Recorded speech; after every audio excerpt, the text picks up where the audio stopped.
Welcome to this relaxing journey through the world of Pokemon. Let me know in the comments where you are tuning in from tonight, and if you enjoy the videos, make sure to subscribe so you never miss the next one. Welcome back to the second chapter in our series on obscure Pokemon mechanics, a place where we uncover the hidden systems and unusual secrets tucked away in the games. In the last video, we explored mysteries like the elusive Pokerus virus, a rare condition that quietly boosts training in ways most players never notice.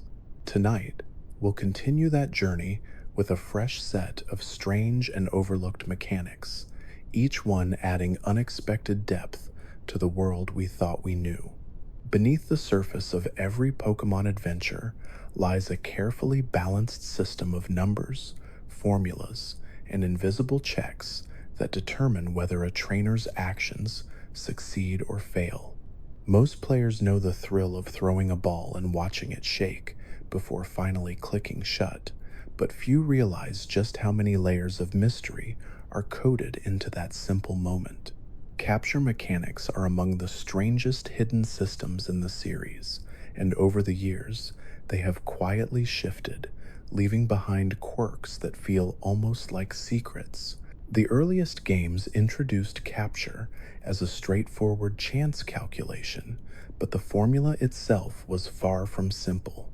It depended not only on a creature's remaining health, but also on hidden values like catch rate, a number assigned to every species that determined how easy or difficult it would be to add them to a team. To players, it felt as though luck played the biggest role, but in reality, unseen math dictated each outcome. For example, a weak common bird on the first route might have a catch rate so high that nearly every attempt succeeded, while a legendary guardian of the seas had numbers stacked so heavily against the trainer that entire stockpiles of balls could be wasted without success. What makes this system so unusual is how it changed from generation to generation, often without explanation. In some games, the chance of capture could be influenced by the type of ball used, with special designs multiplying odds under very specific circumstances. The net ball, for instance, carried hidden bonuses against water and bug types, while a dusk ball grew stronger in caves or at night. These details were never explained outright, leaving players to stumble upon them or trade knowledge within the community. This secrecy turned capture into an almost mythic process, where certain trainers swore by rituals, like pressing buttons at the exact moment the ball clicked, unaware that real hidden variables were at play. Even stranger are the quirks tied to status conditions. From the beginning, inflicting sleep or paralysis increased capture odds, but the way these bonuses were applied shifted with each new installment. At times, putting a target to sleep doubled the chance outright. At other points, the multiplier was weaker but still noticeable. Poison and burn, oddly enough, never carried bonuses at all, despite seeming just as debilitating. This led to a long history of confusion as players debated which strategies were most effective. In truth, the system was far more nuanced than most realized, evolving in quiet ways between titles while maintaining the outward illusion of consistency. Among the most obscure mechanics hidden within the capture formula is something known as the shake check. When a ball lands, it shakes up to 3 times before a final click determines success. To players, it feels like suspense, but behind the scenes, the game is not rechecking odds at every shake. Instead, the success or failure is decided immediately upon the throw, with the shaking purely for effect. This means that when a ball bursts open after the 3rd shake, it is not because of a sudden failure at the last second, but because the result was predetermined the moment the attempt began. Many players never realize this, attributing those last-moment breakouts to bad luck, when in fact They were inevitable from the start. The mechanic exists only to heighten tension, a deliberate design choice to make the process feel more dramatic than the math suggests. Later generations introduced additional quirks that pushed the strangeness even further. In the Sinnoh era, a system known as critical capture was quietly added. This rare occurrence caused a ball to shake only once before locking shut, skipping the usual suspense. The chance of this happening was tied to the size of the player's Pokédex, with higher completion rates making it more likely. For players unaware of the hidden mechanic, the sudden single shake felt like a glitch, an odd break from the familiar rhythm. In truth, it was a reward for dedication, an invisible bonus for those who had invested in filling out their collection. Another strange twist lies in how the game calculates the timing of button inputs during a throw. For decades, players passed around rumors that pressing a button at just the right moment improved the odds of success. These so-called capture tricks became playground legends, with some swearing that holding down a certain combination would guarantee a catch. While the math proves these rituals had no effect, the persistence of the belief highlights just how mysterious the system felt. When the outcomes were invisible and often unpredictable, it was easy to imagine hidden factors at work, and in a way, those myths became part of the culture of capture itself. The design of certain Pokeballs adds even more strangeness to the system. The Safari Ball, for example, has always been treated differently from standard items, its odds tied to simplified formulas in order to balance the unique Safari encounters. This meant that a creature encountered in those zones might be easier or harder to catch than if the same species were found elsewhere in the world, creating inconsistencies that felt baffling to players who never saw the math. Similarly, the Premier Ball, which looks identical to a standard ball but carries no special bonuses, became a curiosity of its own. Its pure white design and lack of explanation made it feel like a secret, even though in reality it was just a novelty item, rewarded for bulk purchases. Perhaps the most obscure aspect of capture lies in how the system interacts with hidden memory values within the game's code. In some generations, catching a creature after multiple failed attempts in the same battle could trigger slight adjustments to the odds, as though the game recognized the persistence of the trainer. This mechanic was never fully explained, but data mining revealed its existence, sparking discussions about whether persistence was quietly rewarded. To most players, it remained invisible, folded seamlessly into the randomness, but for those who studied the numbers, it added yet another layer of hidden depth. Legendaries carry their own unique quirks as well. Some are deliberately designed with moves that risk knocking themselves out, turning the capture process into a race against time. Others are coded with catch rates so low that even a perfectly timed throw with the strongest ball remains unlikely. This created infamous cases where players spent hours, even days, attempting to secure a single creature. The suspense became part of the story, with tales of endless attempts passed down among fans like legends of perseverance. Hidden within these struggles are the mechanics that quietly shape the drama. Systems designed to amplify tension and make the eventual success feel unforgettable. Looking deeper, one begins to see capture not as a simple roll of the dice, but as a carefully tuned experience. The developers have consistently woven hidden details into the process, balancing mathematics with psychology. The shaking animation, the rare critical captures, the hidden bonuses for certain conditions, all of these exist not just to calculate outcomes, but to craft emotion. The very fact that so many players believed in button-pressing rituals or whispered secrets shows how well the system blurs the line between numbers and magic. What makes these mechanics so fascinating is how little they are acknowledged in-game. A manual might briefly mention that weakened creatures are easier to catch, or that certain balls work better in specific environments, but the deeper math is never revealed. Instead, players are left to wonder, experiment, and share discoveries with one another. This silence transforms capture into one of the most enduring mysteries of the series. Even after decades of study, new quirks continue to surface as fans dig into the code, uncovering details that were never meant to be seen.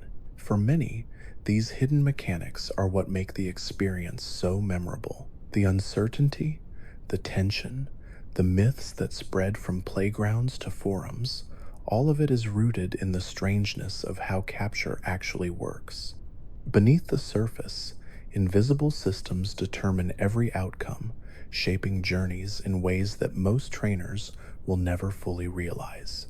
It is a reminder that in the Pokémon world, even the most familiar moments carry secrets, waiting to be uncovered by those who look closely enough. When most players think of the Pokémon world, they imagine creatures that can be caught, trained, and battled, each with its own strengths and personality. But hidden beneath this familiar adventure is a surprisingly complex system of gender ratios, egg groups, and inheritance mechanics that often defy expectation.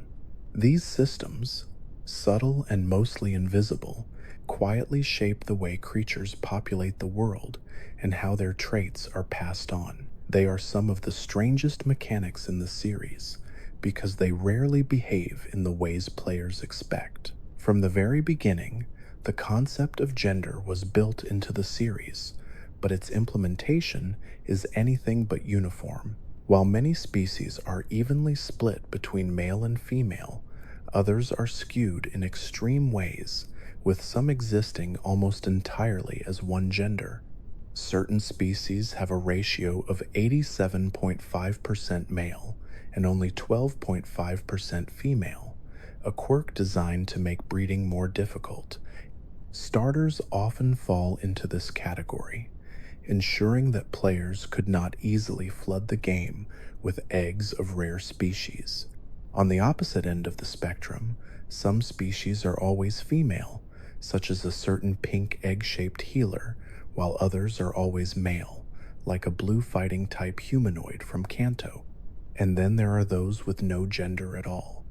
Machines, ghosts, and legendaries that defy classification. This uneven distribution creates unusual consequences. For example, because breeding is generally tied to the female parent species, those with extremely rare female ratios become bottlenecks in the breeding system. A trainer trying to produce more starters would quickly discover that female individuals are precious, not because of their stats or moves, but because of their ability to pass down the species itself. This hidden layer adds scarcity where none seems obvious, turning certain individuals into valuable commodities for anyone invested in hatching eggs. The idea of egg groups adds even more strangeness. Every species belongs to one or more categories that determine which creatures it can breed with.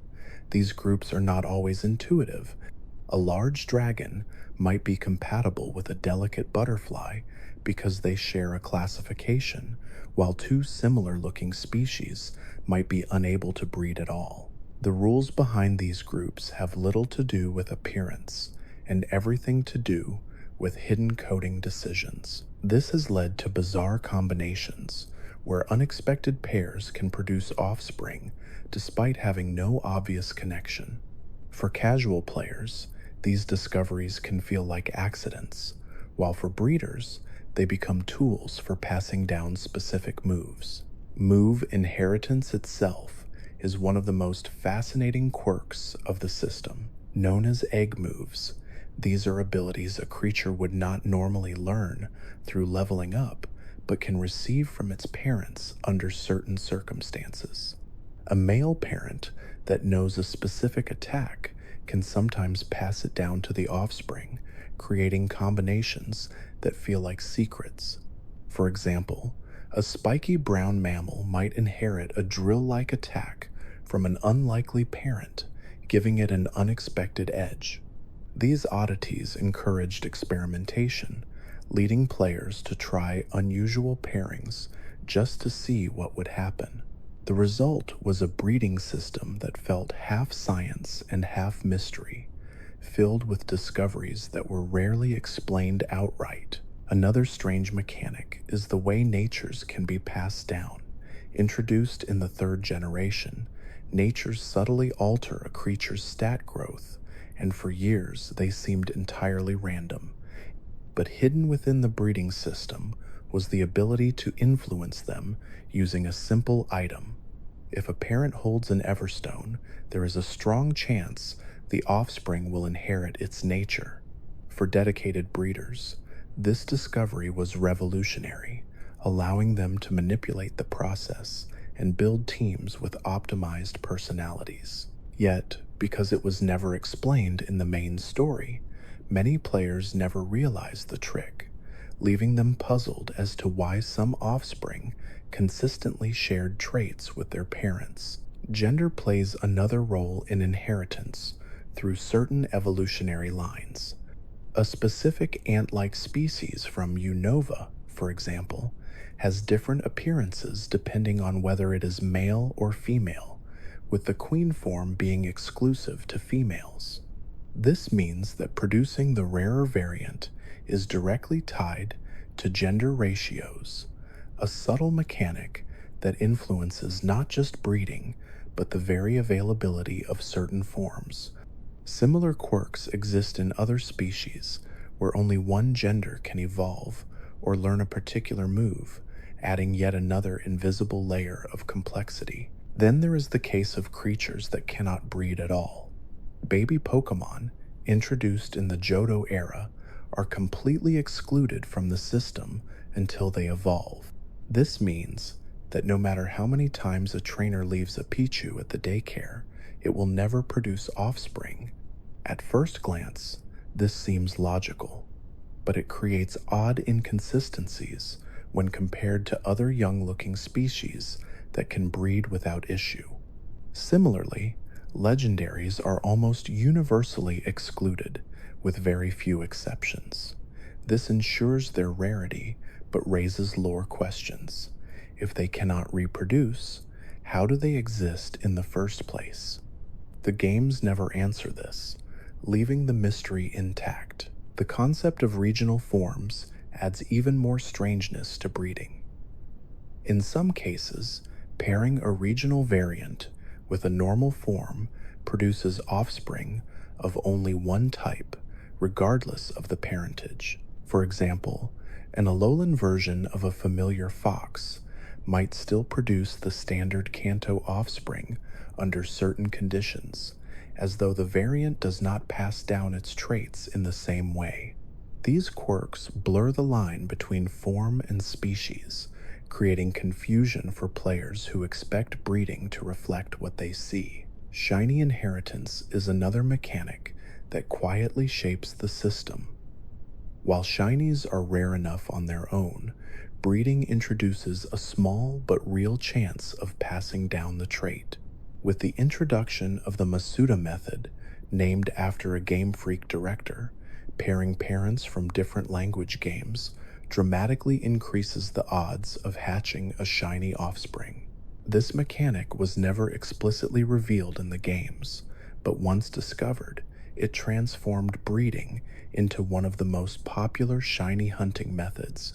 The fact that such a powerful boost was hidden so deeply in the system makes it one of the strangest and most beloved quirks in the franchise. Breeding is also home to a few outright peculiarities that defy logic. One famous example involves a pink, amorphous creature capable of pairing with almost any species.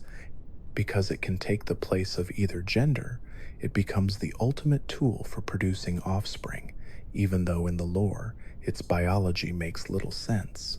How could such a creature create viable eggs with nearly anything? The games never explain, instead embracing the strangeness as part of its identity. Players quickly realized that obtaining one of these blobs was essential for serious breeding, cementing its place as one of the most unusual mechanics in the entire system. Hidden abilities add yet another wrinkle. Introduced later in the series, these rare traits can sometimes be passed down through breeding, but only under specific conditions. At first, only female parents could pass them down, making them incredibly difficult to spread. This created a hidden hierarchy where females with rare traits were among the most prized catches in the game. Eventually, the rules were loosened to allow male parents to contribute when paired with the right partner, but the system remained complex and poorly explained, leaving most players unaware of how it actually worked. Perhaps the strangest aspect of all is how lore interacts with breeding mechanics. Certain species are said to be one of a kind or genderless in the story, yet they can still produce offspring under specific circumstances. Conversely, some creatures that seem biologically suited for reproduction are locked out entirely. The inconsistency makes the system feel both scientific and arbitrary, a mix of careful design and unexplained gaps. This tension between what makes sense in the world and what works in the code is part of what gives the breeding system its enduring mystique. In the end, gender, breeding, and inheritance represent one of the most complex webs of hidden mechanics in Pokemon. From lopsided ratios to egg moves, from shiny odds to hidden abilities, the system is full of quirks that shape how players experience the game, even if they never fully understand them. It is a reminder that behind every egg that hatches lies a labyrinth of rules designed to make the world feel deeper and more mysterious than it appears. For most casual trainers, the concept of items in Pokemon is simple. Potions heal, Pokeballs capture, and berries restore status. But beneath the surface lies an entire hidden system of held items that quietly alter battles in ways that are often invisible unless you already know the rules. These items are some of the strangest mechanics in the series because they often behave in ways that players never expect. Some are straightforward, giving small boosts, but others carry effects so unusual that they feel almost like secrets tucked into the game. The earliest games introduced the idea of a held item almost timidly. Back then, only a handful of creatures ever carried something, and most players barely noticed. But starting in the second generation, the mechanic exploded. Suddenly, every creature in the world could carry an item into battle, whether the trainer gave it one or not. Some of these items had clear uses, such as berries that automatically healed a condition when needed. Others, however, were far stranger. The King's Rock, for example, had the power to make flinching more likely, subtly changing the rhythm of battles. This effect was never clearly explained in-game, leaving players to wonder why their opponents seemed to hesitate so often after a certain attack. Other items affected evolutions rather than battles. The metal coat, introduced in Johto, was needed to trigger the evolution of certain species when combined with a trade. At first, this seemed like a natural extension of stones from the earlier games, but then the series began layering more and more unusual requirements onto items. A deep-sea tooth would only work on a specific clam-like creature, while a Magmarizer applied exclusively to a fiery duck Pokemon. The arbitrary nature of these connections baffled players. Why should one item change one species but not another? The logic was tenuous at best, reinforcing the sense that these mechanics were hidden puzzles designed to be discovered only by experimentation. Some held items are almost invisible in their effects. The choice band, introduced later, massively boosts attack power but locks the holder into a single move. The fact that such a drawback existed at all was baffling to casual players. To them, it seemed like a punishment, yet competitive trainers quickly realized the hidden value. Locking a strong move like Earthquake or Thunderbolt while doubling the stat could turn an ordinary creature into a terrifying sweeper. The duality of these items, seeming useless at first, but devastating when understood, highlights just how strange the system really is. Other choice items followed, each with their own odd quirks. The choice specs increased special attack, while the choice scarf boosted speed. All carried the same restriction of being locked into one move. To the uninitiated, this seemed like a burden. To those who understood the system, it was a secret weapon. The fact that such powerful boosts were tucked behind a drawback made them some of the most fascinating items in the series. Weather rocks added another layer of strangeness. When held by certain creatures, these items extended the duration of weather effects from 5 turns to 8. For casual players, this detail was so obscure that it often went unnoticed. Few even realized that weather had a set number of turns in the first place, let alone that it could be altered by an item.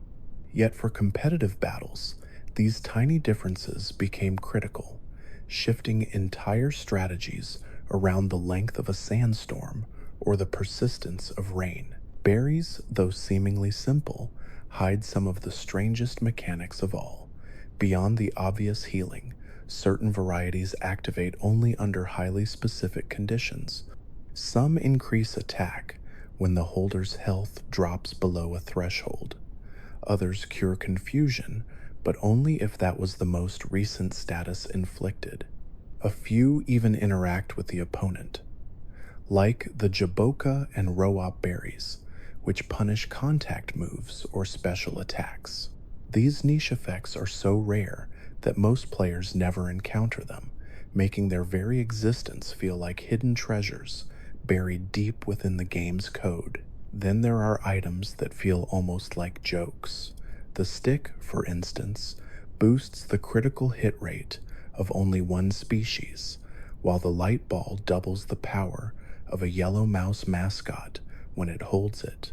These items are incredibly specific, existing only to buff a single creature. To outsiders, they seem like strange indulgences by the developers, gifts tucked away for fans who happen to favor those particular species. The exclusivity of these items makes them some of the quirkiest mechanics in the franchise. Battle quirks extend beyond items, reaching into hidden rules that govern how moves behave. One of the strangest is the concept of priority. On the surface, the turn order in battle is determined by speed, but hidden within the code is a hierarchy of move priorities that can override speed entirely. A move like Quick Attack will always strike before a slower but stronger blow, regardless of the stats. At first glance, this seems simple, but the layers of priority run deep, with multiple tiers that most players never realize exist. Certain status moves, such as Protect, operate at the very top of the scale, guaranteeing their use before almost anything else. For players unaware of this invisible system, the results can feel baffling. Another obscure quirk lies in how critical hits function. In the early generations, they were tied not just to moves, but to the speed stat itself. This meant that fast creatures were more likely to land critical hits, creating an odd imbalance where certain species dealt far more damage than expected. Later games adjusted this system, but the legacy remains a reminder of how strange and uneven the early mechanics could be. The fact that a creature's chance to land a devastating strike was secretly linked to its speed is one of those details most players would never suspect. Damage calculation itself is a labyrinth of hidden quirks. Few realize just how many steps are involved in determining whether a move knocks out an opponent. From type effectiveness to same type attack bonuses, from weather effects to hidden multipliers, the math quietly stacks layers upon layers of modifiers. One particularly strange aspect is the way rounding works. Because the game uses integer math, fractions are dropped at each step, creating small inconsistencies. In rare cases, these rounding errors can be the difference between victory and defeat. It is a reminder that even digital systems are subject to quirks that feel almost human in their imperfection. Another obscure mechanic lies in the way certain moves interact. Take the combination of beat up and justified, for example. Beat up is a move that allows each member of the team to attack in sequence, and when paired with a partner that has the ability justified, which raises attack when hit by a dark type move, it becomes a strange engine for boosting power. On the surface, this interaction seems absurdly niche, yet competitive players discovered it and built entire strategies around it. These hidden synergies highlight how the battle system is filled with odd mechanics waiting to be uncovered. Abilities add even more hidden depth to battles. Introduced in the third generation, they at first seemed like small flavor additions, but many carry effects so unusual that they completely change the way certain species function. Levitate, for example, allows creatures to completely ignore ground-type moves. At first, this seems straightforward, but its implications ripple through every battle. Suddenly, creatures that should be weak to earthquake find themselves immune, reshaping strategies in ways that are not obvious unless you know the rule. Other abilities are even stranger. Truant, for instance, forces a powerful, normal-type creature to act only every other turn, balancing its immense stats with a crippling drawback. Wonder Guard, on the other hand, renders a bug-like species immune to all damage except from moves that are super effective. The rarity of such abilities and the extreme effects they carry make them some of the most bizarre mechanics in the series. They feel less like small boosts and more like experiments with entirely new rules of battle. Even more obscure are abilities that interact with very specific conditions. Forecast changes a small, smiling creature's typing depending on the weather, while multi-type alters a godlike figure's typing based on the plate it holds. These mechanics are so specific that they almost feel like inside jokes, systems designed not for balance, but to reinforce lore. The fact that they work at all is a testament to the depth of the battle system, where even the most unusual conditions are accounted for. Taken together, the hidden systems of held items, battle quirks, and invisible multipliers form one of the most unusual layers of the Pokémon series. They are rarely explained outright, often invisible to casual players, and sometimes so specific that they seem almost arbitrary, yet they are part of what makes the series so endlessly fascinating. Every battle carries secrets, every item hides a purpose, and every ability has the potential to surprise. For those who take the time to uncover them, these mechanics reveal a world far stranger and deeper than it first appears. One of the most fascinating parts of the Pokémon series is how encounters are determined. To most players, it seems straightforward. Walk through tall grass, and eventually a wild creature appears. But beneath this simple loop lies a surprisingly complex system of hidden conditions, encounter slots, and obscure triggers that most players never realize exist.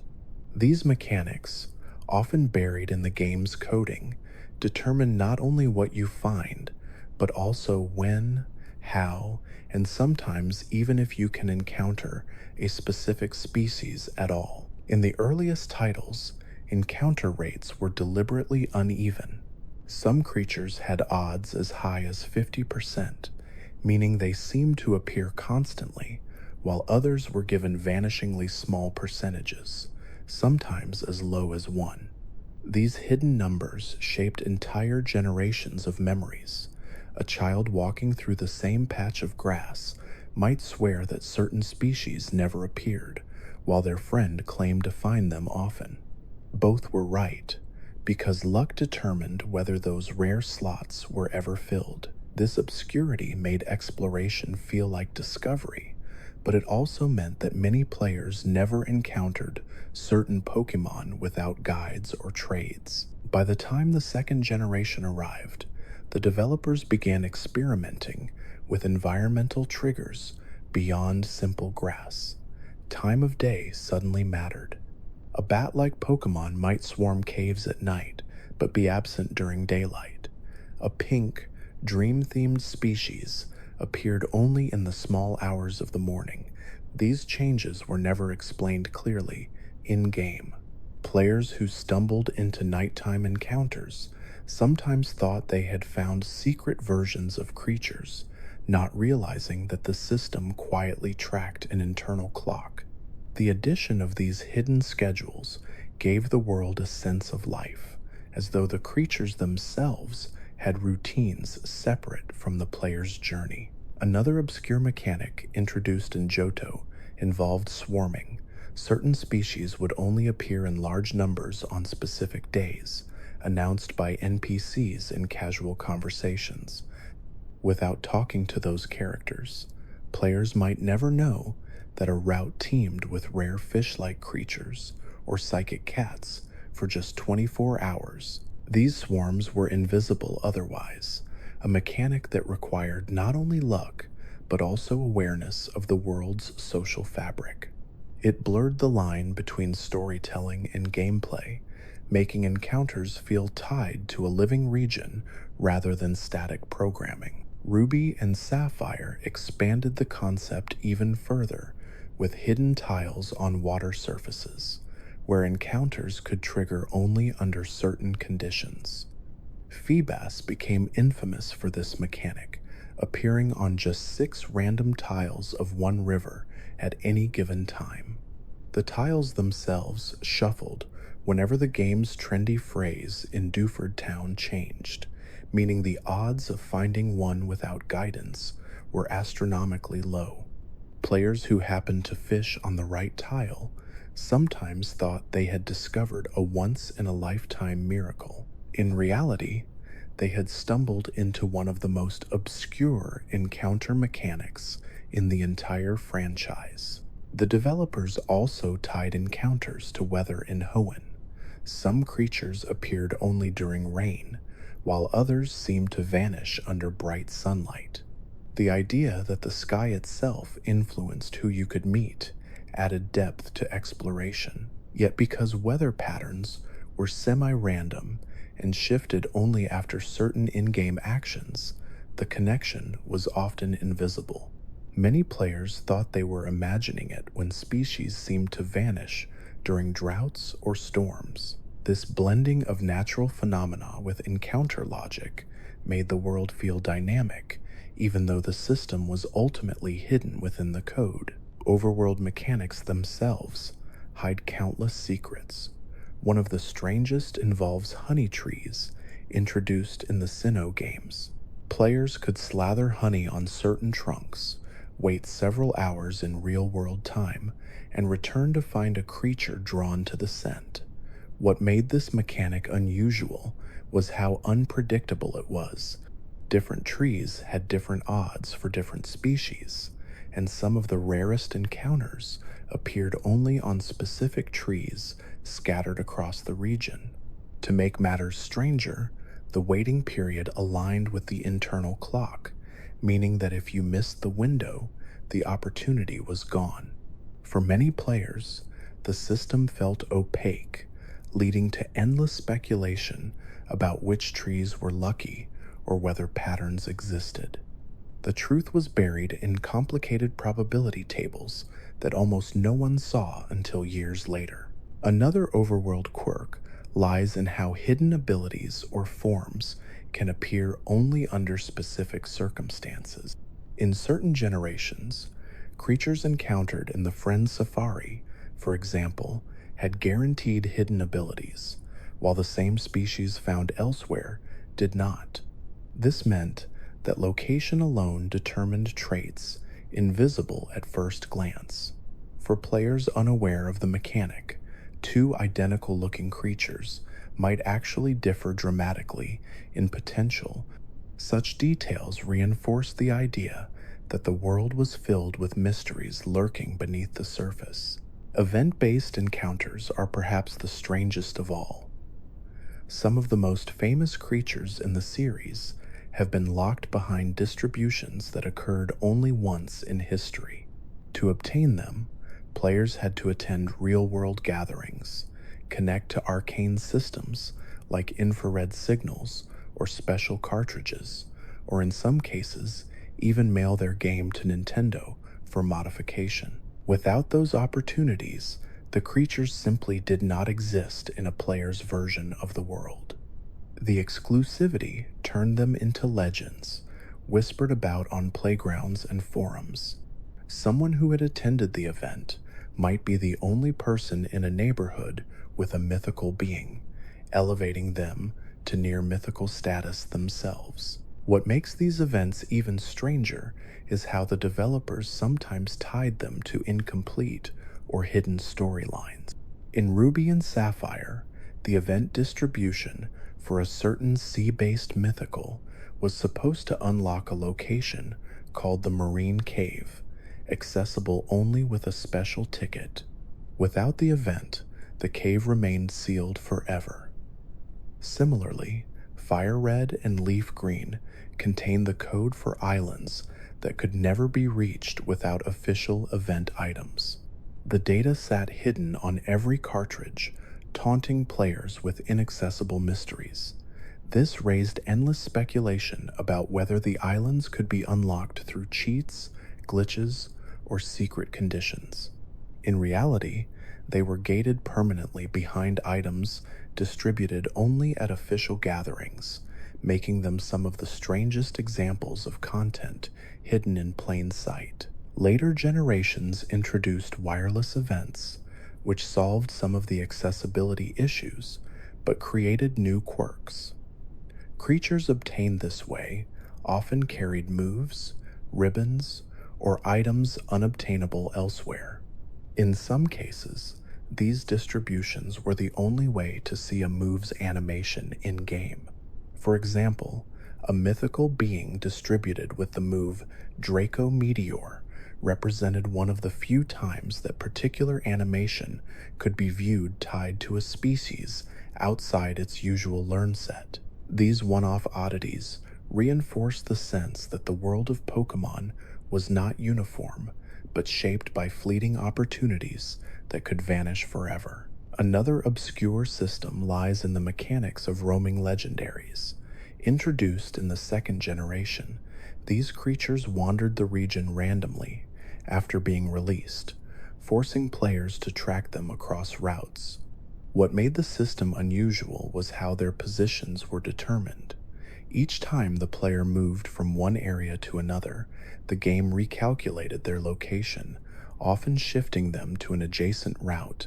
This meant that players trying to chase them often felt like the creatures were actively avoiding capture.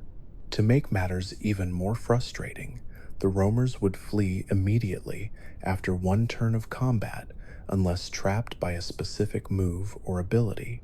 The combination of randomness, fleeing, and one-chance encounters made hunting them one of the strangest and most frustrating mechanics in the series. Overworld quirks also extend to small details most players never notice.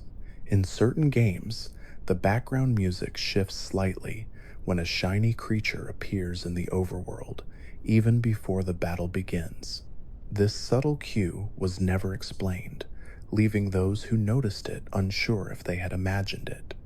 In other titles, Weather effects continue in the overworld even after the condition has ended in battle, creating a disconnect between what players see and what the system actually registers.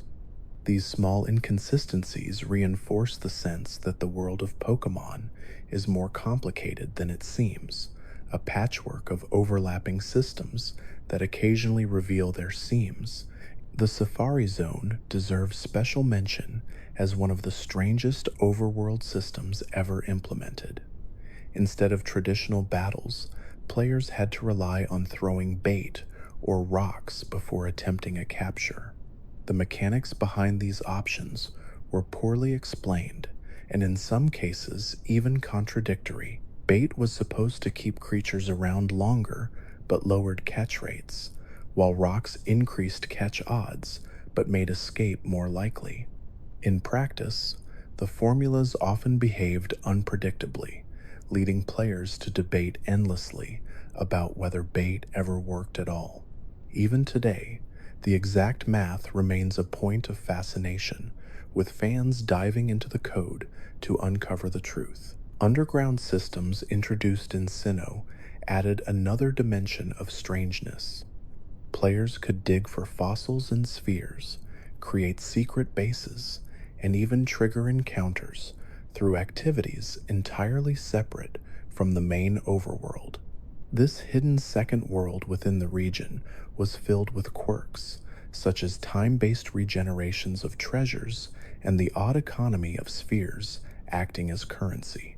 The idea that a parallel underground existed beneath the entire map was never fully explained in lore, yet it became one of the most beloved yet mysterious mechanics in the region. Daycare mechanics also carry obscure elements often overlooked. While most players understand that leaving two compatible creatures eventually produces an egg, the actual conditions that determine egg generation are hidden. Species compatibility, step counters, and even hidden trainer IDs quietly influence whether breeding succeeds. For years, players speculated about whether walking patterns or time of day mattered, creating folk theories around egg production. The truth, buried in code, was that chance governed much of the process, with hidden multipliers that few ever understood without digging into guides. Finally, one of the strangest quirks lies in how games sometimes include content that cannot be accessed at all without external tools. Early titles included data for creatures that were never distributed, moves that could not be learned, and items that served no purpose. These ghost data fragments remain locked away, fueling speculation about what the developers intended. Were these features abandoned due to time constraints? Were they future-proofing for sequels? Or were they simply remnants of experiments left behind? Whatever the reason, they add to the sense that Pokemon is a world larger than what players are allowed to see, with hidden corridors branching off into mysteries that remain unsolved. Taken together, these hidden encounter triggers, overworld quirks, and event-based oddities form one of the strangest and most fascinating layers of the series. They remind us that the Pokemon world is not static, but alive with secrets coded into its very foundation. To most players, these details remain invisible, their effects only felt subconsciously through odd luck or unexplained experiences. But for those who dig deeper, they reveal a hidden architecture of chance, time, and exclusivity that makes the world endlessly mysterious. Every patch of grass, every tree, every special event carries the potential for discovery, proof that even after decades, the series still hides secrets waiting to be uncovered.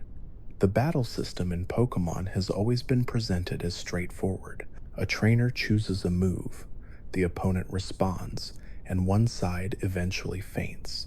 But beneath the surface of this seemingly simple exchange lies a dense web of hidden mechanics, priority rules, obscure interactions, and statistical oddities that most players never fully realize. These hidden systems have shaped battles in ways that can feel mysterious or even arbitrary to casual fans, while competitive players spend years learning their intricacies. One of the strangest mechanics is turn priority. Most assume that speed alone determines which creature attacks first, but in reality, an entire hierarchy of priority brackets exists behind the scenes.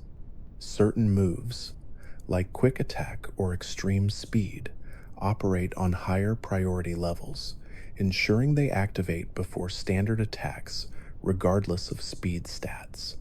Even stranger are negative priority moves, like counter or roar, which intentionally occur after nearly everything else. These priority systems are never explained in the games, meaning many players never understand why one move consistently outpaces another despite speed values. For those who stumble across these quirks, the result is often confusion and fascination, as the hidden order reveals itself only through careful observation. Status conditions also behave in ways that most players do not expect. Take paralysis, for instance. In early generations, it not only cut speed by 75%, but also introduced a 1 in 4 chance of being unable to move. Freeze, another condition, acted as a near permanent state until thawed by a fire type attack or a very slim random chance at the start of a turn. Sleep also varied wildly across generations, sometimes lasting up to 7 turns, sometimes carrying over even after switching out. These inconsistencies created unusual strategies, like intentionally freezing an opponent to remove them from play indefinitely, or relying on sleep-inducing moves to disable entire teams.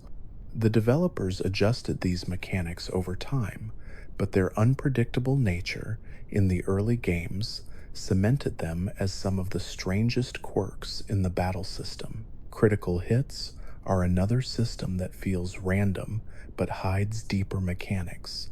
In the first generation, critical hit rates were determined by a Pokemon's base speed, meaning fast creatures had drastically higher odds of landing them. This made certain speedy attackers disproportionately dangerous, as they not only struck first, but also had outsized chances to deal double damage. Items and moves later altered these odds further, creating layers of probability that were invisible to most players. Only with careful experimentation or data mining did fans uncover the truth about why certain creatures seem to land critical hits far more often than others. Damage calculation itself has its share of strange elements: multipliers for type effectiveness, random variants, same type attack bonuses, and hidden modifiers like badges in the earliest games all stack together in ways that can produce surprising outcomes. For example, in Red and Blue, Gym Badge boosts quietly increase the stats of a player's team after each badge was earned, meaning attacks could become stronger simply by progressing in the story. This detail was never explained, leaving many to assume their creatures had naturally grown stronger rather than recognizing the invisible multiplier at work. Later generations removed the system, but the mystery of why damage sometimes felt inconsistent lingered for years. Another obscure battle quirk involves move accuracy. While most assume that an accuracy value represents a simple percentage, the system is actually influenced by multiple hidden factors. Accuracy and evasion stats exist as multipliers, meaning that even a move listed as 100% accurate can still miss under certain conditions. Sand attack, double team, and other modifiers quietly shift these numbers, and in the first generation, the math was prone to unusual glitches that made certain moves less reliable than advertised. This hidden layer of probability reinforced the unpredictability of battles, especially for those who relied heavily on supposedly perfect accuracy moves. Some moves themselves carry unusual properties that defy player expectations. Take Counter, introduced in the first generation. Rather than reflecting all damage, it specifically responded only to physical attacks, and only under certain categories of moves coded as such. If a player used a special type attack, Counter would fail entirely, leaving many confused about why it did not trigger. Mirror Coat, introduced later, mirrored special damage, while Metal Burst reflected damage, regardless of category. These distinctions were never explained in the games, making them some of the most cryptic moves available. Destiny Bond is another odd mechanic. When a Pokémon uses it and faints within the same turn, it drags the opponent down as well. But the effect only lasts for one turn, disappearing immediately if no feint occurs. The precision of its coding means that even small timing differences determine whether it succeeds, often baffling players who expected it to work more consistently. Similar quirks appear with Perish Song, a move that sets a countdown leading to fainting after 3 turns unless switched out. These delayed effects created entirely new forms of strategy, blending prediction and timing with hidden mechanics that most casual players never encountered. Struggle remains one of the strangest moves in the series. Activated only when a creature has no usable moves left, it deals modest damage while inflicting recoil on the user. What makes Struggle particularly odd is that it bypasses certain immunities, allowing damage even against types that would normally be immune. This quirk has saved players in rare situations, turning an otherwise desperate mechanic into a surprising tool. Yet, because most trainers never deplete every move's power points, Struggle remains a hidden curiosity rather than a common experience. Weather effects represent another unusual layer of battle mechanics. First introduced in the second generation, weather like rain and sunlight influenced move, power, accuracy, and even abilities. Sandstorms and hail chipped away at health each turn, except for certain types that resisted the damage. Later generations expanded weather into a central part of competitive battling, with abilities like Drizzle and Drought summoning infinite rain or sun until countered. What made this strange was how much control it gave to a single Pokémon, turning one switch-in into a complete environmental shift. For casual players, this seemed almost magical, as though one creature truly commanded the weather itself. Abilities themselves often carry obscure interactions. Levitate, for instance, negates ground-type attacks entirely, but it can be bypassed with certain field effects like gravity. Mold Breaker, another ability, ignores passive defenses, allowing moves to hit targets they normally could not. These interactions are rarely explained in-game, forcing players to learn through experimentation or external resources. The result is a hidden ecosystem of counters and strategies that most fans never realize exists. Items introduced in battles add yet another layer of complexity. Focus Sash, for example, ensures survival from a one-hit knockout, but only if the creature was at full health before the attack.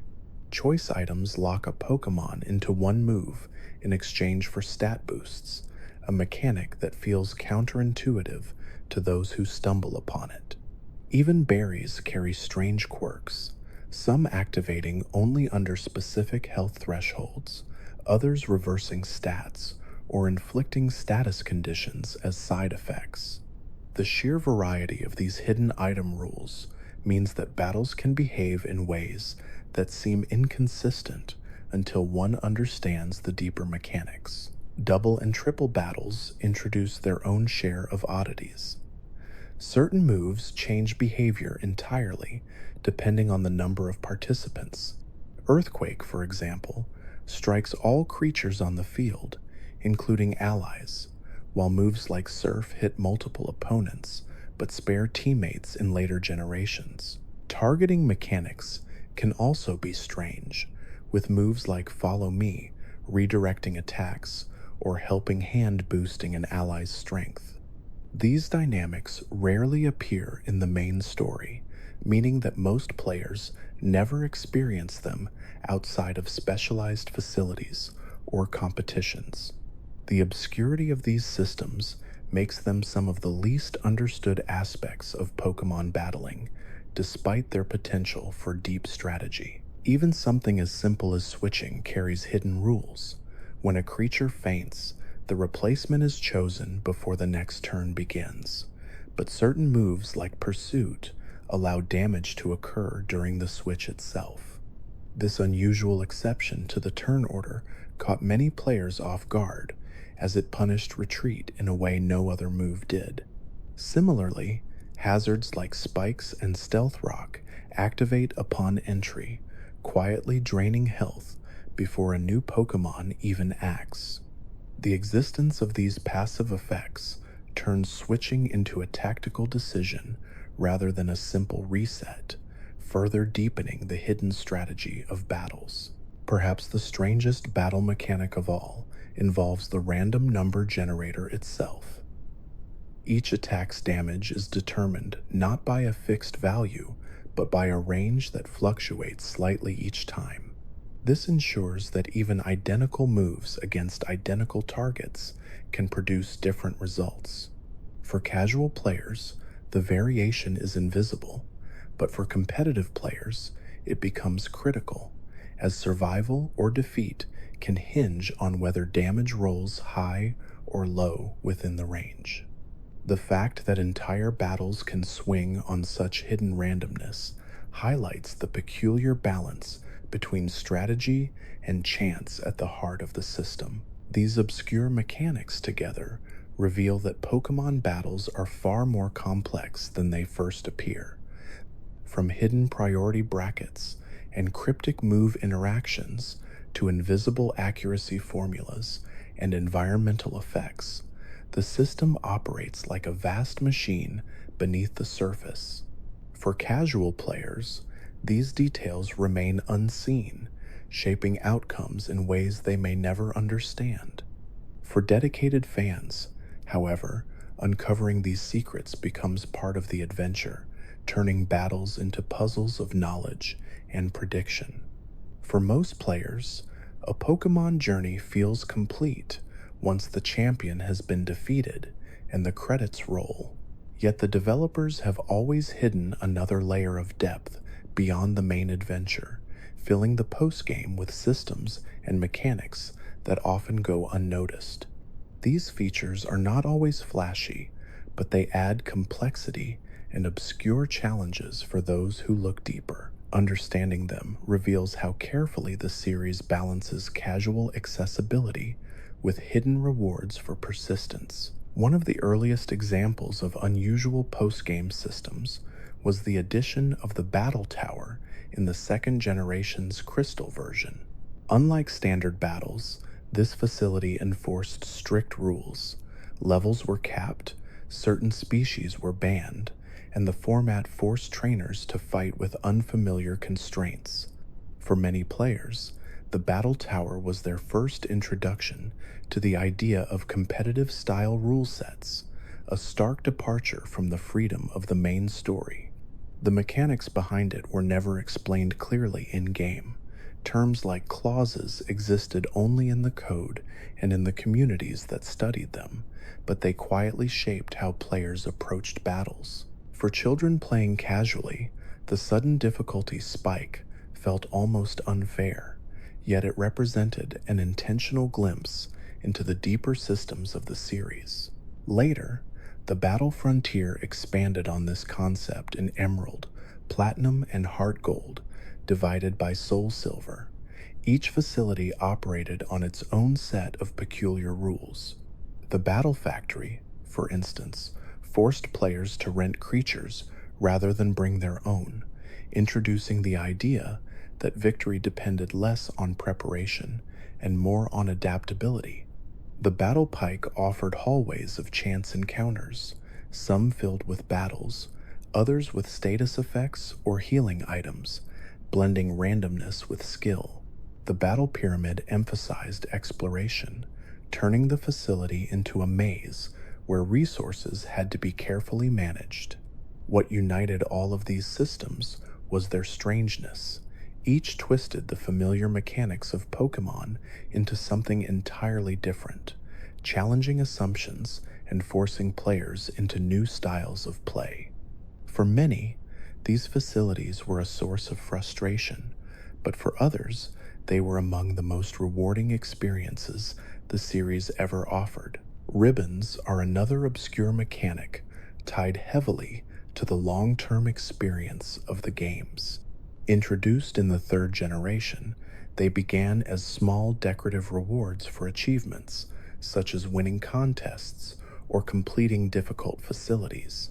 At first glance, ribbons seemed meaningless, mere trinkets in a menu, but their true strangeness lay in how they could persist across generations. A creature that earned a ribbon in Ruby or Sapphire could be transferred forward into Diamond and Pearl, still carrying its original accolade. Over time, ribbons accumulated into a kind of invisible history, a record of where that particular individual had traveled and what it had accomplished. For those who played across multiple generations, seeing a ribbon from years ago attached to a partner felt like uncovering a hidden diary within the game itself. Some ribbons were straightforward, awarded for simple tasks like completing the Hall of Fame. Others, however, were tied to incredibly obscure achievements. The Earth Ribbon, for example, could only be obtained by defeating every trainer in the Mount Battle Challenge in Pokémon Colosseum or XD without a single loss. The effort required was immense, far beyond what most players ever attempted. Similarly, the National Ribbon was tied to clearing high-level facilities, while others were distributed only during rare events. These ribbons became symbols of dedication, proof that a player had gone far beyond the casual journey. Because they could be carried into future generations, they became treasured heirlooms, obscure markers of history hidden within the data of a creature. Another curious long-term system involves the daycare and breeding mechanics. While most players understand the basics that compatible pairs eventually produce eggs, the hidden factors influencing this process are less well known. Step counters quietly track how long it takes for an egg to appear, influenced by whether the pair shares an original trainer ID or comes from different regions. This last detail became the basis for the Masuda method, a breeding strategy discovered by fans when they noticed that parents from different language games increased the odds of hatching shiny offspring. At first, this seemed like a rumor, a strange coincidence shared in small online communities. Only later was it confirmed as a deliberate mechanic coded into the games. The idea that geography and language could influence genetics in the Pokémon world remains one of the strangest post-game discoveries. Contests, introduced in Hoenn, also embody unusual mechanics tied to long-term play. Unlike battles, contests measured stats like coolness, beauty, toughness, cleverness, and cuteness, hidden values that could be influenced by feeding a creature specific Pokeblocks. These contests were not just cosmetic diversions. They involved complex strategies where move combinations could impress judges and appeal points determined success. The fact that creatures had hidden condition stats, entirely separate from their battle stats, created a parallel system of growth that many players ignored. For those who explored it, contests revealed an entirely different game buried within the same cartridge, one that rewarded creativity and patience rather than raw strength. Time-based mechanics represent another obscure layer of the Pokemon experience. Daily lotteries, phone calls from NPCs, swarms of rare species, and even tides in Hoenn quietly shifted depending on the real-world clock. These mechanics were often invisible unless a player happened to check at the right moment. For example, a lottery ticket drawn once per day could reward a Master Ball if the numbers aligned with the trainer IDs of the player's party. The odds were astronomically low, and most players never won. Yet the mechanic persisted, a hidden incentive to return daily. Similarly, swarm announcements altered encounter tables for short periods, meaning certain species were effectively locked behind random real-world timing. The integration of time into the Pokemon world created moments of surprise and frustration, reinforcing the idea that the games were alive even when the player was not actively exploring. Event-exclusive items represent another unusual post-game quirk. Throughout the series, locations have been coded into the games but left inaccessible without special items distributed during rare events. In Fire Red and Leaf Green, the Aurora ticket unlocked Birth Island, home to a mythical DNA-themed creature. In Emerald, the Old Sea map allowed players to reach Faraway Island, where a green forest guardian awaited. What made these items strange was that they existed in every copy of the game, yet could only be activated by external distribution. For most players, these areas remained permanently sealed, their secrets never revealed.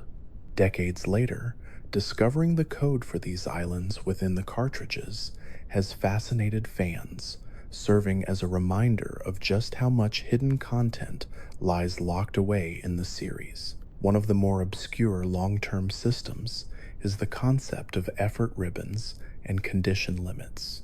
In contests, a creature could only be fed so many Pokeblocks before refusing more, representing a hidden cap on its condition stats. Similarly, effort values gained from battles had a strict limit, meaning that once a certain number was reached, further training in that direction became meaningless. These invisible limits baffled players, who often wondered why their partners stopped improving after a certain point. The truth, hidden deep in the code, was that the games enforced these ceilings to maintain balance, but without clear explanations, they became another layer of mystery in the post-game grind. Migration systems between generations also introduced strange quirks. The Pal Park in Diamond and Pearl, for instance, allowed players to transfer creatures from older cartridges, but only in limited quantities per day. Once transferred, they appeared as wild encounters within the park, requiring capture before they were officially added to the new game. This system, while charming, confused many players who did not understand why their longtime partners had to be recaught. Later systems like the Poke Transfer and Poke Transporter refined the process, but each introduced its own quirks, from minigames to daily restrictions. These mechanics highlighted the strangeness of maintaining continuity across generations, turning the simple act of carrying partners forward into a puzzle of its own. The Global Trade Station, added in Generation 4, also contained its share of peculiarities. Players could deposit a creature and request something in return, but the system's limitations led to unusual outcomes. Because requests could be made for species impossible to obtain under normal conditions, the trade lists often filled with unattainable offers. This quirk turned the system into both a curiosity and a frustration as players browsed endless requests for creatures that could not be legitimately acquired. The strangeness of the system lay in its openness, allowing players to set terms that the game itself did not restrict, creating a marketplace that felt both global and chaotic. Another overlooked but fascinating system involves language and regional variants in distributed creatures. Event Pokemon from one country sometimes carried moves, ribbons, or items unavailable elsewhere. Their original trainer names and IDs served as permanent reminders of their origin, making them prized collectibles. In some cases, these differences extended into small coding quirks that subtly altered how the creatures behaved when transferred to future generations. These invisible distinctions remain one of the most obscure elements of the series, noticed only by the most dedicated collectors. Taken together, these post-game systems, ribbons, and long-term mechanics form a hidden layer of Pokemon that most players never experience. They require patience, knowledge, and often a bit of luck to uncover. Yet for those who dive into them, they reveal a world far richer than the main adventure alone. They remind us that the journey does not end with the credits, that beneath the surface lies an entire second game filled with secrets, challenges, and curiosities waiting for those willing to look. Pokemon has always been more than just battling and catching. The series thrives on side systems and experimental mechanics that exist just outside the main loop, often overlooked or forgotten by players who focus only on the story. These features, while seemingly small, often contain layers of hidden detail that reveal the depth of design behind the games. Some were one-off experiments, others became foundations for later mechanics, and many remain obscure curiosities that even longtime fans barely remember. The Pokewalker, released alongside Heart Gold and Soul Silver, stands as one of the most unusual peripherals in the series. On the surface, it functioned as a pedometer, letting players transfer a Pokemon into the device and earn rewards by walking in real life. But beneath that simple idea were mechanics that made it strangely complex. Each step contributed not only to experience points for the stored creature, but also to unlocking hidden encounter routes. Certain rare species could be found only within the Pokewalker's unique environments, requiring players to amass tens of thousands of steps. Some moves, like surfing Pikachus, were locked behind the device, making them unobtainable through normal gameplay. For many, the Pokewalker became a quiet obsession, an accessory that blurred the line between the game world and reality in ways no other Pokemon product had attempted.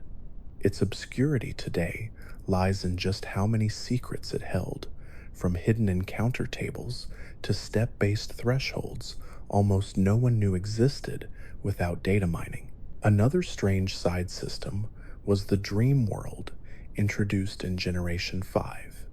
Accessible through a web browser, it allowed players to tuck in a Pokemon, sending it into an online dream realm filled with mini-games and special encounters.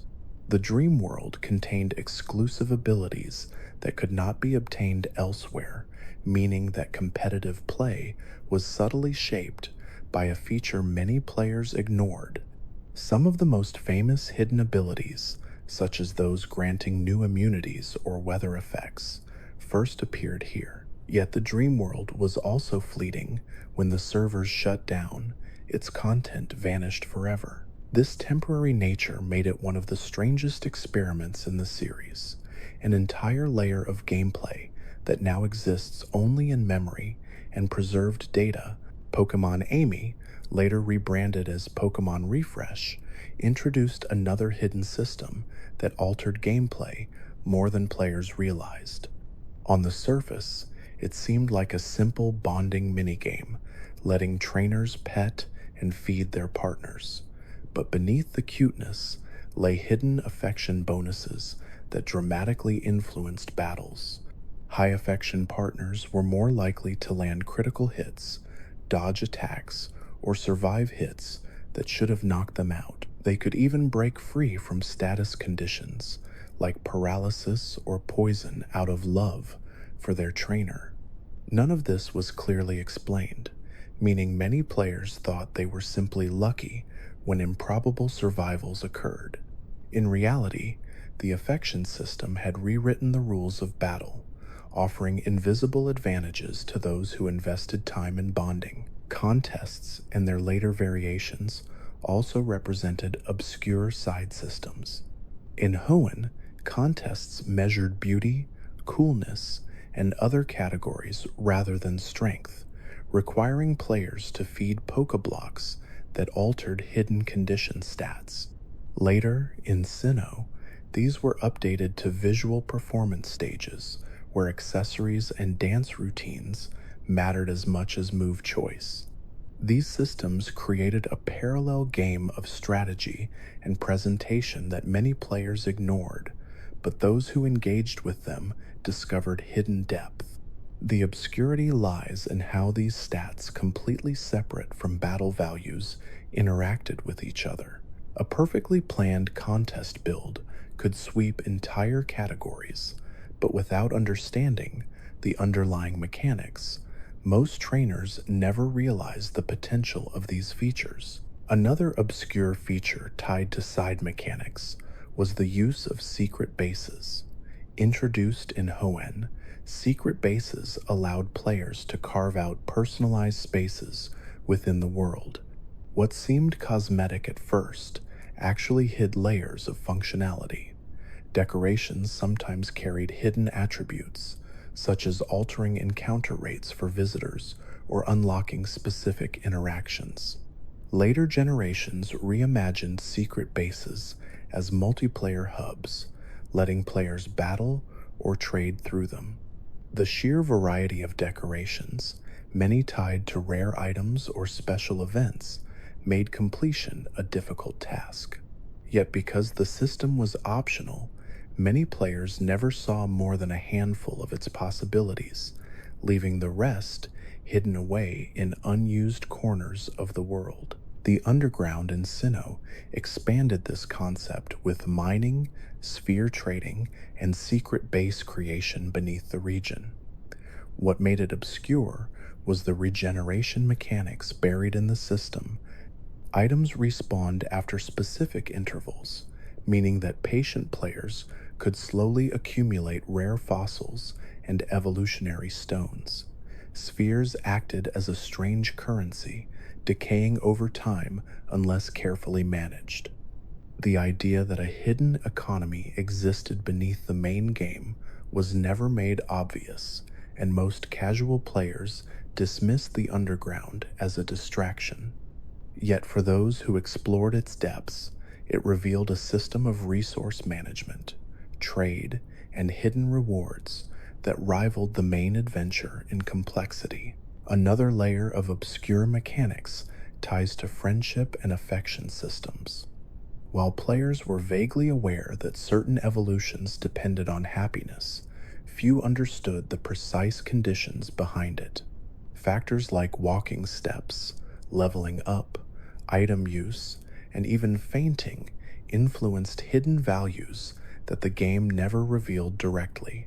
In later generations, affection and friendship became separate stats, leading to confusion about which mechanics applied to which evolutions. For instance, a creature might be affectionate enough to perform better in battle, but not actually reach the threshold required to evolve.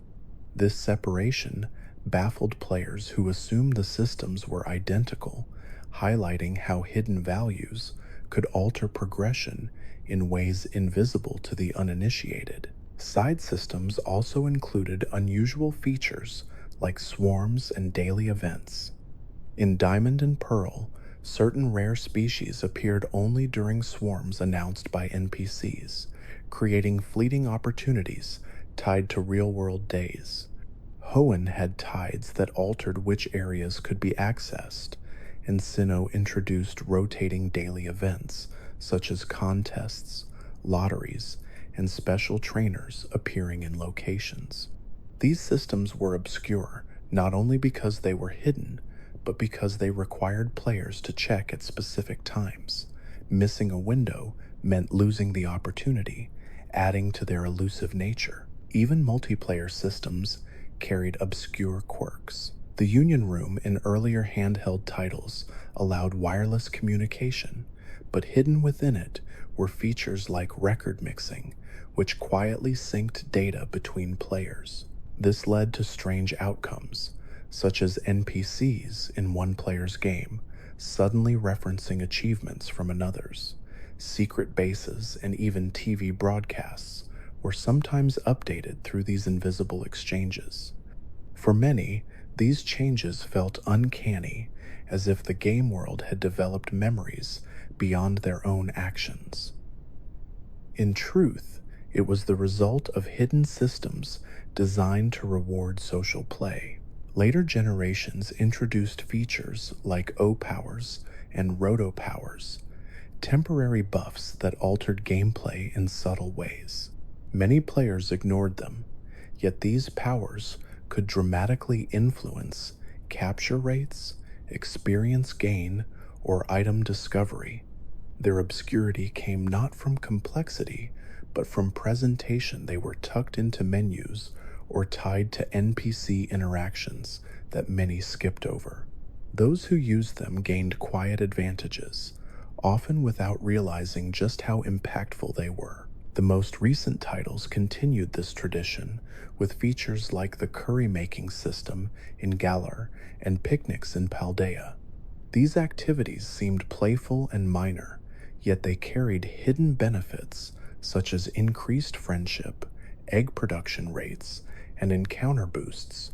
The fact that cooking or playing in a field could alter major gameplay outcomes is rarely explained in detail, leaving many players to believe these were merely cosmetic diversions. Together, these side systems, dream features, and hidden affection bonuses form a network of obscure mechanics that quietly shape the Pokémon experience. They demonstrate that the series has always been more than just battles and captures. Beneath the surface lies a world of optional systems, some fleeting, some enduring, that reward curiosity and patience for those who uncover them. The games become richer, filled with secrets that transform ordinary journeys into something deeply personal. Every Pokémon region has introduced mechanics unique to its setting, many of them hidden or obscure compared to the main flow of the journey.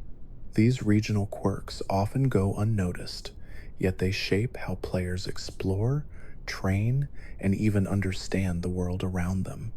Some became permanent fixtures, while others remained one-time experiments, remembered only by those who paid attention to the smallest details. One of the earliest examples of a region-specific mechanic lies in Sinnoh's honey trees. These golden-colored trunks could be slathered with honey, attracting wild Pokémon after a waiting period tied to the system clock. What made this unusual was its complexity. Each tree had hidden encounter slots, with some species locked to only a handful of locations.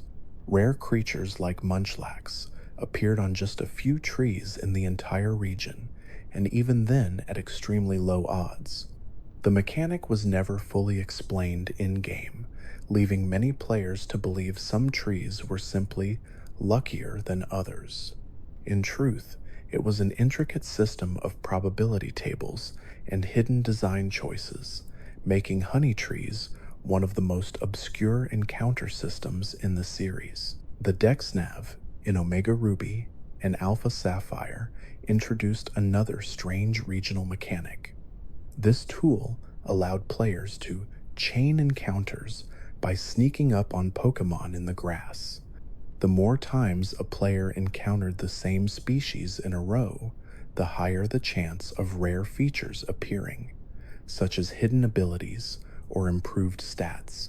At very high chains, shiny odds increased dramatically, making it one of the most efficient shiny hunting methods ever created. Yet the system had quirks.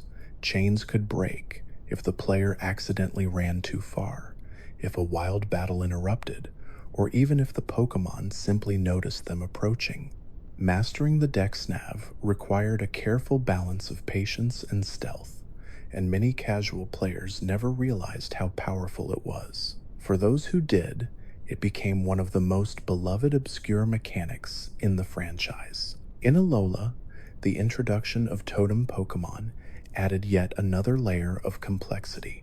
These oversized, aura-infused creatures appeared in trials instead of traditional gyms. What made them strange was the hidden system behind their strength. Each totem had special stat boosts, and many could call allies into battle, creating multi-opponent encounters that were rare in the main series. The aura effects themselves were unique modifiers, not standard stat changes, coded specifically for those battles. For players unaware of the system, the sudden difficulty spike felt shocking. It marked one of the first times the developers openly altered core battle rules for story encounters, setting Alola apart as an experimental region. The Dynamax mechanic, introduced in Galar, carried its own obscure quirks. On the surface, it seemed simple. A creature grew to enormous size, gained boosted health, and used powerful max moves. But beneath the spectacle lay hidden details. Each individual had a Dynamax level increased by feeding Dynamax candy, which determined just how much its health scaled during transformation. Without raising this level, the boost was smaller, leaving some Dynamax Pokemon weaker than expected.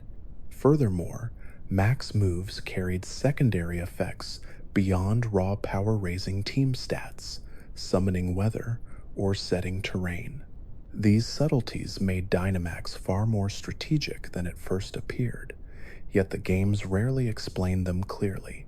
Many casual players never realized why some max moves shifted battle momentum so dramatically, while competitive players uncovered layers of hidden depth. Scarlet and Violet introduced the Terastal phenomenon, one of the most unusual mechanics in the series to date. At first glance, it seemed to simply crystallize a Pokemon and enhance its same type attacks. The obscurity lay in the fact that Terastal could change a creature's type entirely, allowing strategies that defied expectations. A normally vulnerable species could suddenly shed its weaknesses by adopting a new type, catching opponents off guard. What made this even stranger was how hidden factors influenced the system. Raid battles distributed rare Terra types unevenly, with some combinations nearly impossible to find. Additionally, certain species had fixed rare Terra types that only appeared in specific locations, creating an invisible layer of regional exclusivity. For players unaware of these quirks, the mechanic seemed random. In reality, it was a carefully designed system of hidden patterns and probabilities. Weather remains a recurring regional mechanic, but it has appeared in obscure forms across different games. In Hoenn, tides shifted water levels, opening or closing cave passages depending on the time of day.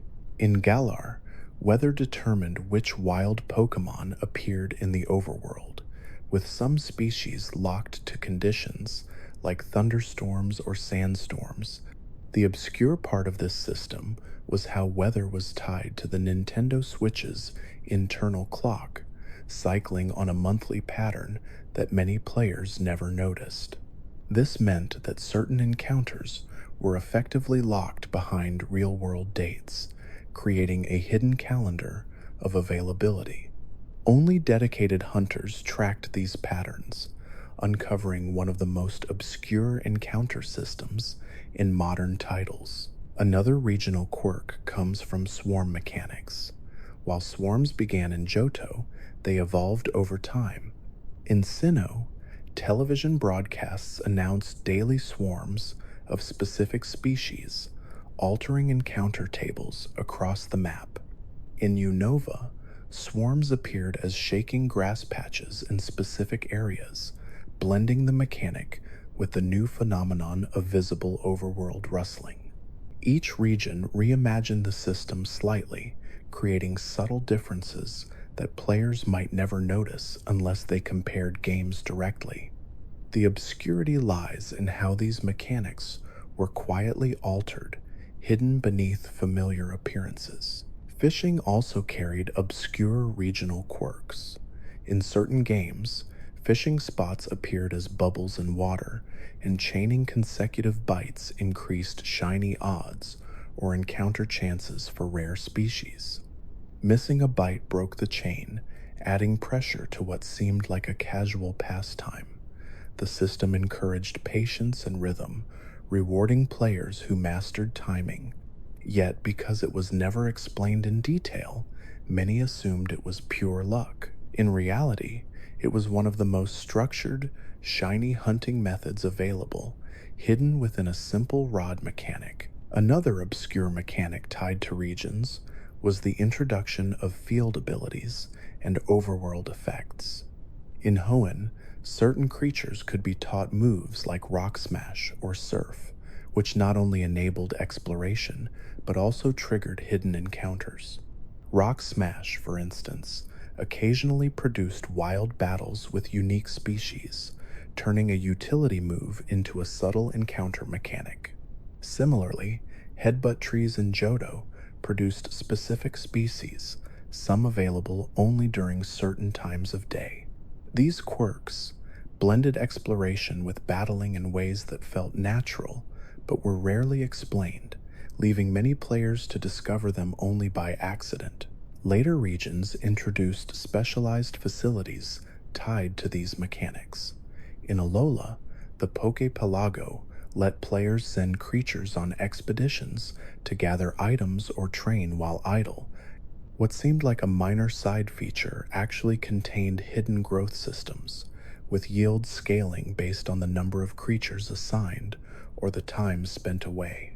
In Galar, the wild area acted as an open-world hub where weather, time, and player movement all influenced spawns.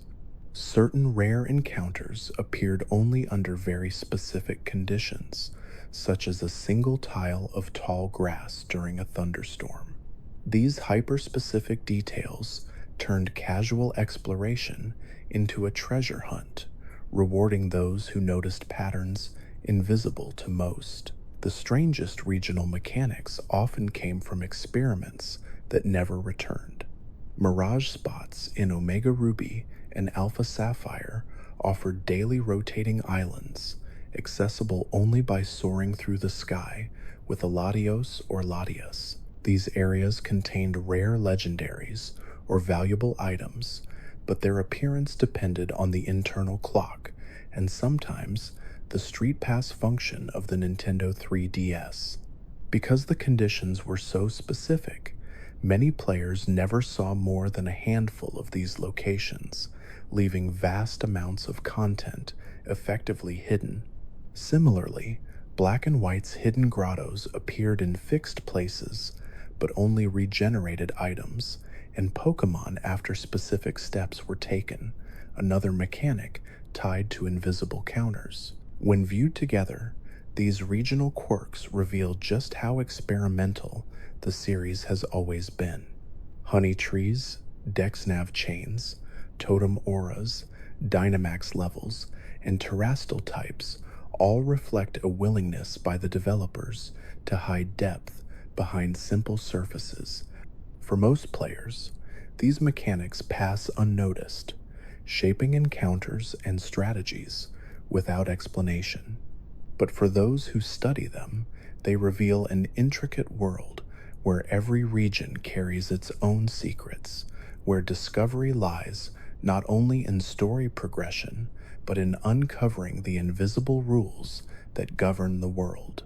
From the earliest days of the franchise, trading has been more than a simple way to fill the Pokédex. Beneath its surface lies a collection of obscure mechanics that shaped the way trainers connect, not just with their creatures, but with each other. These systems often worked silently in the background, and while some became iconic, many of their hidden details went unnoticed, creating a world of secrets that only the most dedicated players uncovered. One of the strangest trade-related mechanics appeared right in the first generation. When a creature is traded between games, its experience growth rate can change. A traded partner grows faster, gaining bonus experience with every battle. On the surface, this seems straightforward, a reward for social interaction. But hidden within this mechanic was a twist. Traded creatures often disobeyed if the trainer did not have enough badges, refusing to use moves or loafing around mid-battle. This system created a strange balance, rewarding players with faster growth, but punishing them for relying too heavily on someone else's partner. It was a quiet way of nudging trainers toward independence, and many first encountered it only after their new companion suddenly ignored commands. The introduction of in-game trades also carried hidden quirks. Often, these trades produced creatures with unusual moves they could not normally learn by leveling up. In some cases, they also came with fixed nicknames or even different Pokeballs than what players had access to. In the Johto games, for example, one such trade could yield a Machop named Muscle with a unique moveset not obtainable otherwise. These quirks were subtle, but they gave traded creatures personality, almost as if the unseen trainers who sent them over left a mark that carried into the player's journey. Held items became part of the trading equation in later generations, adding another layer of obscurity. In Gold and Silver, creatures obtained through trades sometimes carried berries or evolutionary stones, items that were otherwise rare. Later, items like the King's Rock or Metal Coat became essential for triggering evolutions mid-trade, creating moments where two players had to coordinate carefully to ensure neither lost out. What seemed like a simple swap now carried complex hidden mechanics, making trade-based evolutions some of the most mysterious discoveries for players without access to guides. When Ruby and Sapphire introduced record mixing, the mechanic went largely unnoticed by casual players. By linking systems, trainers could transfer records of secret base designs, trendy phrases, and even television shows that appeared in-game. Hidden within this was a bizarre detail. Mixing with players who had completed certain events could spread those events into another player's game. This included things like berry glitch fixes or the availability of certain items. It turned social connection into a form of patch distribution long before internet updates became standard. Few players realized that by sitting down with a friend and linking cables, their world could subtly change forever. Migration mechanics added even more strangeness. The Pal Park in Diamond and Pearl allowed players to transfer creatures from the Game Boy Advance titles, but with unusual restrictions. Only 6 could be migrated per day, and they had to be recaptured in a special safari-like setting. This bizarre system created a sense of ceremony around migration, as though each transfer had to be earned again. In later generations, the Poke Transporter and Pokemon Bank streamlined the process, yet each step came with invisible limitations. Certain moves were wiped during transfer, items could not be carried over, and some species simply became inaccessible due to compatibility quirks. These rules created a labyrinth of mechanics that determined which creatures could truly stand the test of time across generations. The Global Trade Station, first introduced in the 4th generation, offered another strange twist. Players could deposit a creature and request another in exchange, sometimes setting impossible conditions like asking for legendaries at level 1. Beneath the absurd requests, however, the system carried quirks that shaped its function. Shiny odds were unaffected by the system, but nicknames and languages tied to the original owner remained intact, creating opportunities for collectors to find rare international versions. The GTS also served as the birthplace of countless myths, with rumors spreading about hidden algorithms that determined trades or about secret Pokémon appearing if certain codes were entered. Though most of these were false, the aura of mystery reflected how little the games explained about how the system truly worked. Perhaps the most obscure communication mechanic came with Wonder Trade in X and Y. At first glance, it seemed like a novelty.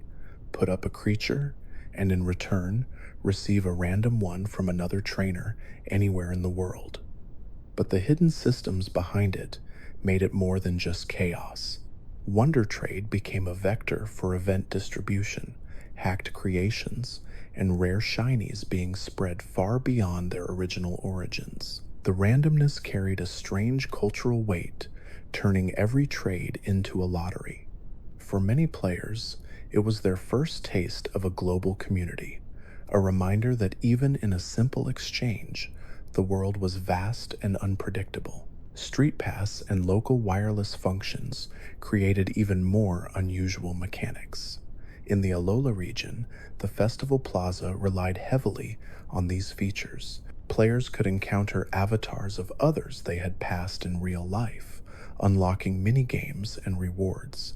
Yet beneath the cheerful exterior lay obscure limitations.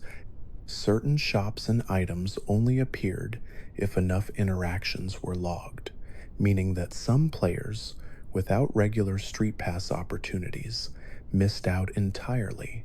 It was a mechanic that blended social life with gameplay in a way that often felt invisible, creating disparities between players without them even realizing why. Trading also carried obscure details tied to moves and forms. In Black and White, for example, a Rotom transferred into Unova automatically lost access to its special appliance forms until it was given the appropriate items again.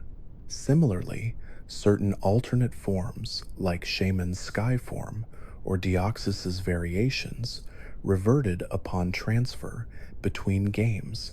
These silent transformations made trading feel almost like a filter, as though the receiving world enforced its own laws of reality. Players who did not expect these reversions often felt like their creatures had changed identities mid-journey. Hidden within the code of some games are strange communication mechanics that never saw full use. Early titles contained remnants of systems designed for link cable events that were cut before release. Later, data miners uncovered unused networks tied to the global link, suggesting planned features that would have allowed more direct online interaction. These ghosts of communication systems serve as reminders that the games have always experimented with connectivity, even if the most ambitious ideas never made it past testing. Even nicknames themselves carry obscure mechanics in trade. A creature received in a different language retains its original name, sometimes with unique characters or accents. In certain cases, players exploited this for strategies in shiny hunting, using international pairs to trigger the Masuda method. What seemed like a simple cosmetic detail turned into a crucial mechanic for collectors seeking rare variants. The interplay between language, trade, and probability is one of those hidden layers that most casual players never notice, but that deeply shaped the competitive and collecting communities. One of the strangest aspects of trading mechanics is how they serve as gateways to content otherwise inaccessible. Certain items or creatures exist only through special distributions or events, and once obtained, they could be passed down through generations of transfers. The mechanics of these trades often determined whether something remained rare or became commonplace. A single event distribution could echo across years, with the mechanics of migration ensuring its continued legacy. Without careful observation, these details look like ordinary trades, but beneath them lies a web of hidden systems that have kept the series alive for decades. In the end, trading, migration, and communication mechanics reveal just how much of Pokemon exists beneath the surface. From faster growth rates and disobedience quirks to hidden record sharing, daily transfer limits, and randomized global trades, each system is filled with invisible details that shape the experience. For most trainers, these mechanics pass quietly, felt but not understood. For those who dig deeper, they uncover a world where even the act of exchanging creatures hides layers of mystery, turning every trade into more than just a swap. It becomes part of the hidden story of the series itself. As our journey through the world of obscure Pokemon mechanics comes to a close, I hope you've enjoyed uncovering these hidden details and forgotten systems. From quirks in trading and migration to experimental battle formats and unusual evolutions, each mechanic reminds us that there is always more happening beneath the surface of the games we love. If you've made it this far, thank you for spending your time here tonight. Let me know in the comments which of these mechanics surprised you the most, and be sure to subscribe so you don't miss the next adventure. Until then, may your dreams be as mysterious and fascinating as the Pokemon world itself.